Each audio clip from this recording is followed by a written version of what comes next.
क्या आप अभी उसकी बात कर रही हैं?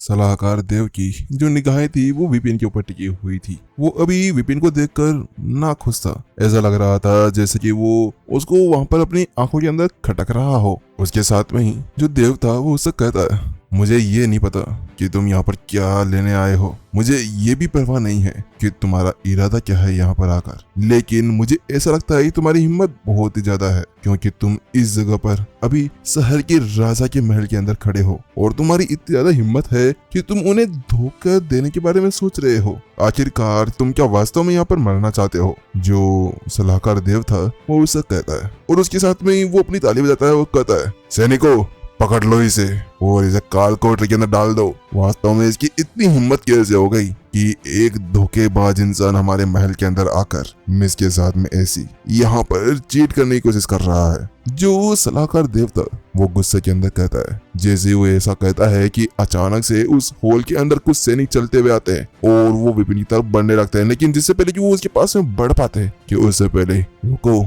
आप लोग कहाँ जा रहे हो? वहां पर जो तुरंत नंदिनी थी वो आ जाती है और वो अपने हाथ को आगे रखते हुए उन सभी से कहने लगती है, सलाहकार देव, क्या आप वास्तव में मेरे दोस्त के ऊपर हाथ उठाने के बारे में सोच रहे हैं? क्या आप उसे वास्तव में काल कोठरी के अंदर डालना चाहते हैं? जो नंदिनी थी वो अपने गुस्से भरे चेहरे के साथ में देव से कहने लगती है। तो वहीं उसकी बात सुन के साथ में जो सलाहकार देव था वो एक पल के लिए चुप हो जाता है और उसके बाद में वो कहने लगता है, लेकिन मिस, मैं ये नहीं चाहता कि ये बंदा आपको किसी तरह से कोई धोखा दे दे। इसी वजह से मैं आपको उससे दूर करना चाह रहा था। वो उससे कहने लगता है, लेकिन उसकी बात सुनने के साथ में जो नंदिनी थी वो अपने पैरों को नीचे पटकती है और कहने लगती है, क्या आपको लगता है कि मैं यहाँ पर किसी ऐसे बंदे को लेकर आ सकती हूँ जो मुझे यहाँ पर धोखा दे? मुझे तो नहीं लगता कि विपिन मुझे धोखा देगा, मैं उसे अच्छे से जानती हूँ। लेकिन उसकी वो बात सुनते हुए जो देवता वो अपना हाथ हिलाता है और सैनिक को पीछे हटने के दे देता है और उसके साथ में ही वो कहता है, लेकिन मिस,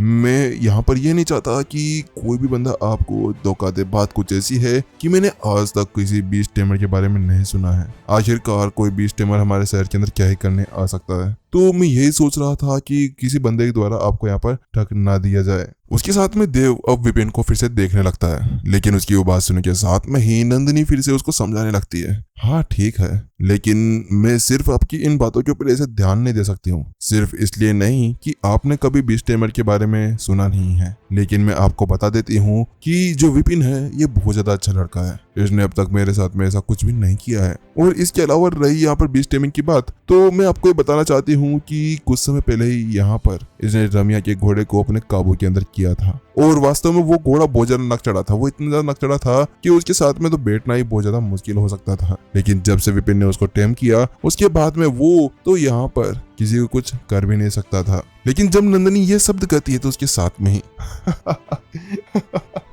मिस नंदिनी, क्या आप वास्तव में यहाँ पर इस बंदे के ऊपर यकीन करने चली हैं? और आप किस घोड़े की बात कर रही हैं? वो एक घोड़ा था, घोड़ा यानी कि एक साधारण सोर्स जानवर, लेकिन दूसरी तरफ ये एक बीस्ट है। ये एक सिल्वर विंग बीस्ट है जो बहुत ज्यादा पावरफुल होता है। इसको बस में करना किसी के भी काबू के अंदर नहीं होता है। अगर इसे यहाँ पर वास्तव में काबू करना इतना आसान होता ना तो कुछ भी हो सकता था। हाँ ठीक है, घोड़ा यहाँ पर था को थोड़ा नक चढ़ा, लेकिन वो होते तो पालतू ही है। उनको थोड़ा बहुत टाइम करने के बाद में वो इजीली यहाँ पर किसी को भी अपना समर्पण कर सकते थे। जो सलाहकार देव थे वो नंदिनी से कहते हैं। नंदिनी उनकी बात सुनने के साथ में ही नंदिनी चुप हो चुकी थी और उसके साथ में ही वो थोड़ी देर सोच विचार करती है और कहती है, लेकिन सचमुच यहाँ पर रमिया ने मुझसे कहा था कि उसका ये जो घोड़ा है ना इसको अपने कंट्रोल के अंदर करना बहुत ज्यादा मुश्किल है, लेकिन पता नहीं कैसे विपिन ने उसे अपने कंट्रोल के अंदर कर लिया था। वहीं जब यहाँ पर नंदिनी इसके बारे में कह रही थी कि अचानक से उसके पिताजी अपने हाथ को ऊपर उठाते हैं और कहने लगते हैं, नंदिनी बस बहुत हुआ। यहाँ पर जो देव है वो सही कह रहे हैं। बात कुछ ऐसी है कि घोड़ों को यहाँ पर कंट्रोल करना इतना ज्यादा मुश्किल भी नहीं होता है। उनको थोड़ा बहुत टेम करो तो वो उनकी बात इजीली मान सकते हैं। तो मुझे लगता है कि तुम्हें उनकी बात यहाँ पर समझ जानी चाहिए। जो यहाँ पर राजा थे वो यहाँ पर थोड़े से सीरियस फेस के अंदर यहाँ पर नंदिनी से कहने लगते हैं। लेकिन वहीं जब यहाँ पर नंदिनी अपने पिता के मुंह से वो शब्द सुनती है तो उसके साथ में ही जो उनका चेहरा था थोड़ा शर्म से लाल हो जाता है। वो थोड़े से अपने आप को शर्मिंदगी महसूस कर रही थी। तो उसके साथ में वो कहती है, लेकिन पिताजी मैं वास्तव में आपकी यहाँ पर मदद करना चाह रही थी, प्लीज मेरी मदद ले लीजिए, मैं आपकी मदद कर रही थी। यहाँ पर आप इस सिल्वर ईगल को अपने बस के अंदर कर सको। लेकिन उसकी बात सुनने के साथ में जो राजा था वो हंसने लगता है, वो कहने लगता है मेरी बेटी आखिरकार यहाँ पर बड़ी हो गई है, उसे वास्तव में अब मेरी चिंता होने लगी है, वो मेरी मदद भी करना चाहती है। लेकिन बेटी तुम्हें चिंता करने की जरूरत नहीं है, जल्द ही यहाँ पर हम लोग इस सिल्वर विंग ईगल को अपने काबू के अंदर करने वाले हैं, तो तुम्हें फालतू में मेरी चिंता करने की जरूरत नहीं है। मुझे लगता है कि कल तक हम इसको यहाँ पर अपने काबू के अंदर कर सकते हैं, बस अब हमें ज्यादा समय वेट नहीं करना है। मुझे लगता है कि कल तक ये हो सकता है। लेकिन जैसे ही राजा उसे वह शब्द कहता है तो उसके साथ में नंदिनी की आंखें सिकुड़ जाती है, वो कहने लगती है क्या कल तक, और उसके बाद में मन ही मन में सोचने लगती है ये तो बहुत ज्यादा देर हो जाएगी, कल तक तो मैं इसके वेट भी नहीं कर सकती हूँ, क्योंकि पहले से यहाँ पर बहुत ज्यादा देर हो चुकी है। अगर ऐसा ही चलता रहा तो वहां पर वो एग्जाम स्टार्ट हो जाएगा और कल मैं उस कमरे का तो फालतू में यूज कर पाऊंगी। वहीं उसी बीच जब नंदिनी और वो दोनों बातें कर रहे थे कि सलाहकार देव बीच में बोल पड़ते हैं और कहने लगते हैं मिस आप ये मत सोचिए कि हम आपको यहाँ पर मना करना चाह रहे हैं। बात कुछ ऐसी है कि जानवर को काबू करना कोई ऐसा नहीं है, जब हम लोग एक बार इसको स्टार्ट कर दें तो उसके बाद में इसको काबू करना बहुत ज्यादा इंपॉर्टेंट हो जाया करता है। अगर हम इसको बीच में छोड़ देते हैं तो फिर से हमें यहाँ पर शुरू से शुरू करना होगा। इसी वजह से मैं आपको ये समझाना चाहता था कि आप अभी बीच में ना आए। लेकिन वहीं जब यहाँ पर नंदिनी ये शब्द सुनती है तो उसके साथ में ही वो चुप हो जाती है, वो अपना सर हिलाते हुए कहने लगती है अच्छा ऐसी बात है, लेकिन मुझे इसके बारे में नहीं पता था, मुझे माफ करिएगा कि मैंने आपको इस तरह से यहाँ पर परेशान किया है। लेकिन उसके साथ में ही जो नंदिनी थी वो विपिन को देखने लगती है और विपिन से पूछती है विपिन क्या तुमने भी यहाँ पर कालिया को अपने वश में करने के लिए क्या उसको इसी तरह से मारा पीटा या उसको इस तरह से थकाया था? तो उसके साथ विपिन ने कहा नहीं नहीं बिल्कुल नहीं, मैंने तो ऐसा कुछ भी नहीं किया, मैंने ना उसको मारा है ना पीटा है, वो तो बस मेरी किस्मत अच्छी थी कि सौभाग्य से यहाँ पर मैंने उसको अपने काबू में कर लिया था। बात कुछ ऐसी थी कि जो विपिन था ना उसने रम्या और अन्य लोगों से पहले से यहाँ पर ये मालूम कर लिया था कि जैसे ये जो सोर्स की दुनिया है, जिस दुनिया के अंदर भी वो आया है, वो वास्तव में होगी बहुत ज्यादा पावरफुल, वो किसी भी दुनिया को यहाँ पर एक ही पल के अंदर तबाह कर सकती है। लेकिन वहां पर उनकी बातों से उसको पता चला कि अभी तक भी यहाँ पर जो बीस्ट टेमिंग का चीजें होती है ना वो यहाँ पर इतनी ज्यादा लोगों ने की गई है। इन लोगों को इतना ज्यादा नहीं पता कि बीस्ट टेमिंग होती क्या है और उसको करा कैसे जाता है। ये लोग तो बस नॉर्मल मार पिटाई के साथ में ही इस चीज को कर सकते थे। वहीं जब विपिन इसके बारे में बात कर रहा था और बता रहा था कि उसी बीच यहाँ पर देव बोल पड़ता है, वो कहने लगता है अच्छा दोस्त क्या तुम मुझे बताओगे कि जब तुम यहाँ पर उस घोड़े को अपने काबू के अंदर कर रहे थे तो तुम्हें कितना टाइम लगा? तो विपिन ने थोड़ा सा कैलकुलेशन किया और उसके बाद में कहने लगा मेरे हिसाब से मुझे लगभग आधा दिन लगा होगा, क्योंकि वास्तव में विपिन को यहाँ पर उसको गिराने में एक मुक्का और उसको उठाने में यहाँ पर अपनी आत्म जागृति टेक्निक का यहाँ पर उसने यूज किया था, तो उसके अंदर उसको कम से कम कुछ सेकेंड्स लगे होंगे। लेकिन वो यहाँ पर अभी अपने आप को ज्यादा बड़ा नहीं दिखाना चाह रहा था, तो इसी वजह से उसने यहाँ पर आधा दिन कह दिया। शायद ये आधा दिन भी कुछ ज्यादा हो गया होगा, लेकिन फिर भी वो इसे ज्यादा नहीं कर सकता था। लेकिन उसकी बात सुनने के साथ में ही यहाँ पर जो देवता वो उसने लगता है अच्छा इतनी सेखी, मुझे लगता है कि तुम कुछ ज्यादा सेख रहे हो, मुझे लगता है कि तुम्हें यहाँ पर कुछ ज्यादा बड़ी बातें फेंकने की यहाँ पर मन हो गया है। आधा दिन ये कुछ ज्यादा नहीं हो गया था, एक घोड़े को कंट्रोल करने के लिए आधा दिन भी बहुत ज्यादा कम होता है, उसको कंट्रोल करना इतना ज्यादा आसान नहीं होता है। लेकिन वहीं दूसरी तरफ नंदिनी भी उसको देखने लगती है और कहती है विपिन क्या तुम वास्तव में डींगे मार रहे हो? तो विपिन ने कहा नहीं नहीं, जैसा कि यहाँ पर सलाहकार देव ने कहा था कि घोड़े को यहाँ पर काबू करना बहुत ज्यादा आसान होता है, तो उसके हिसाब से मैंने यहाँ पर अपनी टाइमिंग बता दी। वहीं दूसरी तरफ उसकी बात सुनने के साथ में ही जो सलाहकार देव थे वो बताने लगते हैं अरे तो मैंने ऐसा तो ना कहा था कि तुम इतना बड़ा फेंको, मुझे यहाँ पर लगाई तुमने उसको यहाँ पर कम से कम 10-15 1 या 2 महीने के अंदर कम से कम उसको अपने काबू में करने के लिए कुछ किया होगा। आखिरकार कालिया एक नॉर्मल घोड़ा तो नहीं था ना शायद। तो उसके साथ विपिन कहता है नहीं नहीं, मुझे यहाँ पर आधा दिन ही लगा था। विपिन इस जगह पर फिर भी वो अपनी सच्चाई नहीं बताना चाह रहा था कि उसको यहाँ पर कुछ सेकंड्स लगे थे उसको अपने कंट्रोल करने के लिए। तो उसके साथ में यहाँ पर जो देवते वो बताने लगते हैं लेकिन यहाँ पर जब भी किसी भी जानवर को अपने कंट्रोल के अंदर किया जाना होता है तो सबसे पहले तो यहाँ पर किया जाता है खाने का यूज, लेकिन खाने से नहीं मानते तो उसको यहाँ पर अच्छी तरह से धोया जाता है, उसके बाद में कुछ किया जाता है। क्या तुमने ऐसा कुछ किया था? तो उसके साथ विपिन कहता है नहीं नहीं, मैंने तो ऐसा कुछ भी नहीं किया, ना तो मैंने उसको खिलाया पिलाया ना फिर मैंने यहाँ पर उसको कुछ किया, बस वो यहाँ पर मेरे कंट्रोल के अंदर आ गया नॉर्मल चीजों के साथ में ही। तो उसके साथ में यहाँ पर देव कहता है अच्छा ऐसी बात है, लेकिन ये हुआ कैसे? क्योंकि वास्तव में यहाँ पर केवल जानवर को काबू करने के अंदर केवल कुछ चीजें ही होती है, तो उसको थका दो और उसके बाद में उसके ऊपर बस करो। तो वहीं दूसरी तरफ विपिन भी अपना सर हिलाता है और मन ही मन में सोचने लगता है, अच्छा तो ये लोग अभी तक भी यहाँ पर उसी पुरानी टेक्निक का यूज कर रहे हैं, खिलाओ पिलाओ और सामने वाले को लालच दे दो। यहाँ पर वास्तव में अभी तक भी जो बीस्ट टेमिंग की सारे कोर्सेस है ना यहाँ पर आए नहीं है। मुझे लगता है कि इन लोगों को मुझे सिखाना होगा कि बीस्ट टेमिंग कैसे की जाती है, क्योंकि मास्टर कॉन्टिनेंट के अंदर तो बीस्ट टेमिंग को करने के लिए बहुत ज्यादा चीजें होती थी, जैसे कि उसको बहुत सारी चीजों का लालच देना या फिर उसको एनर्जी को प्रभावित करना या फिर ऐसे ही कोई लालची चीजें,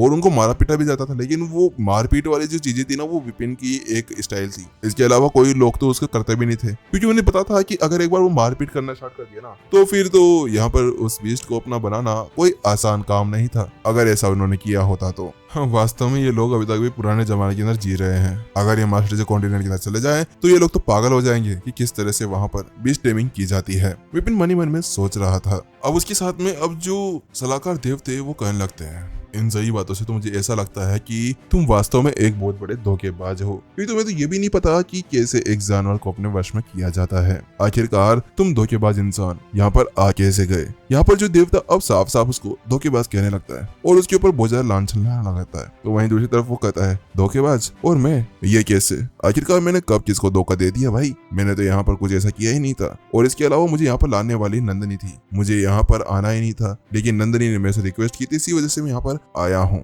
जो विपिन था वो अपने मन में अपने आप को कोस रहा था कि ये बंदा पागल वागल तो नहीं हो गया जो उसको इस तरह से यहाँ पर लाकर यहाँ पर पूरी तरह से बेइज्जत करना चाह रहा है। लेकिन अब विपिन यहाँ पर अपनी बेइज्जती नहीं करवाना चाह रहा था ना, वो यहाँ पर ये चाह रहा था कि वो ज्यादा देर रुके। वो कहता है, मिस नंदनी, मुझे लगता है कि मुझे यहाँ से जाना चाहिए, क्योंकि पहले से आप लोग इसको अपने कंट्रोल के अंदर करने में आ रहे हो। विपिन वहां से जाने के लिए पीछे मुड़ता है और नंदनी से कहने लगता है, लेकिन उसकी बात सुनने के साथ में ही अचानक से यहाँ पर जो देवता वो बड़ा कुर्ता वो कहने लगता है, हे रुको यहाँ पर, तुम्हें क्या लगता है कि तुम कभी भी आ सकते हो और कभी भी जा सकते हो? क्या वास्तव में तुम्हें लगता है कि तुम यहाँ पर धोखेबाज बनकर आए हो और किसी को भी धोखा देकर यहाँ से चले जाओ? इतना कहने के साथ वो अपने सभी सैनिकों को वहां पर बुलाता है ताकि वो विपिन को वहीं पर कैद कर रख सके। वहीं जब यहाँ पर देव वो शब्द कहता है तो उसके साथ में विपिन की आंखें सिकुड़ जाती है। वो कहने लगता है, ये क्या है? आप ये क्या करना चाह रहे हैं? क्या आप वास्तव में मेरे से यहाँ पर बंदी बनाना चाहते हैं? विपिन बहुत ज्यादा गुस्सा था। आखिरकार उसके साथ में ऐसा बहुत बार हो चुका था, लेकिन ये कुछ ज्यादा नहीं हो गया था।